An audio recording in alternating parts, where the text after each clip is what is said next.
Hey guys, what's up and welcome to iCode.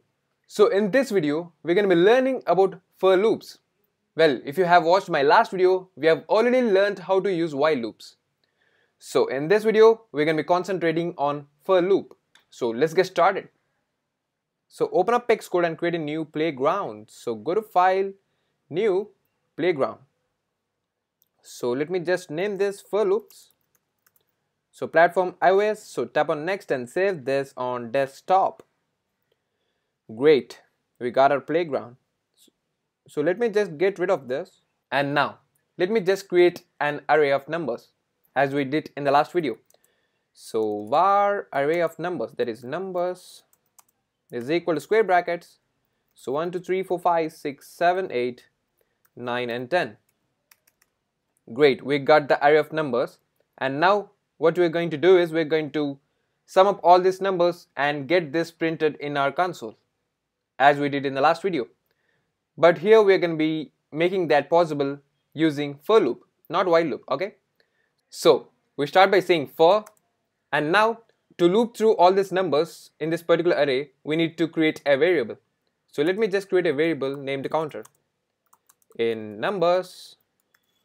And now what this will do is loop through the array numbers and allows access to each individual item in this array using this particular counter variable. Okay, so now what I'm going to do is I'm going to print all the numbers counter, and now you can see that we got all the numbers, that is all the elements of this particular array numbers got printed out. So basically what's happening here, this particular counter variable is giving us access, is looping through all the numbers of this particular array from first to last, and that's the reason we got all these numbers printed out. And now how to get some of all these numbers printed out in the console. So let me just show you how. So we're going to be creating a variable sum which is now 0, and we're going to be saying sum equal to sum plus counter. Basically counter has access to each individual item from first to last. So every time this loops get executed, we're going to be adding this particular counter to this sum so that we could get sum of all these numbers in this particular variable sum. So after looping through each individual item, we're going to be printing this variable sum. And now you can see the sum will be 55.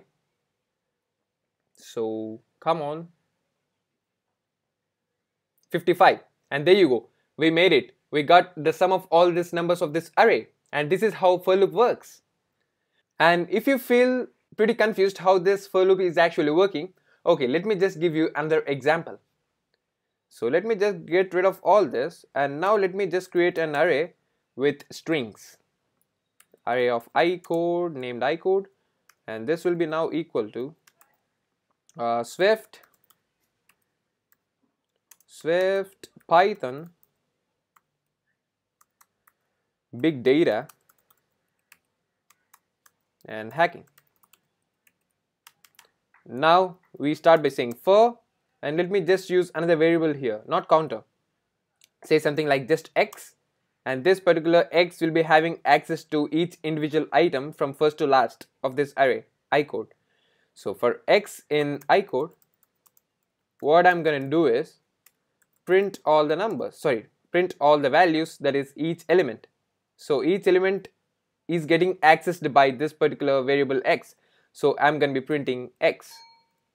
And now if you can see, we got all the elements of this particular iCode array got printed out in our console, that is Swift Python big data hacking.